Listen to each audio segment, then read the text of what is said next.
Channel of Vadodara.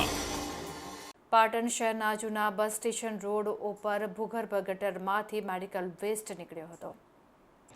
Patan શહેરમાં જૂના bus station road ઉપર ગજાનંદ કોમ્પ્લેક્સની સામે ભૂગર્ભ ગટરની પાઇપલાઇનમાં છેલ્લા 4 દિવસથી ગટરના દૂષિત પાણી રસ્તામાં રેલાયા હતા। આ અંગે સ્થાનિક વેપારીઓએ પાટણ પાલિકા ખાતે રજૂઆત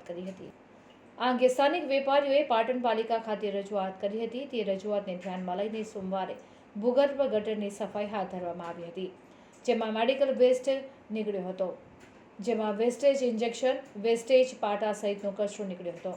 આ બાબતે પાલિકાના ભૂગર્ભ શાખાના ચેરમેન પ્રવીણાબેન પ્રજાપતિએ જણાવ્યું હતું કે આ વિસ્તારના ડોક્ટરોને નોટિસ આપવાની કામગીરી હાથ ધરવામાં આવશે।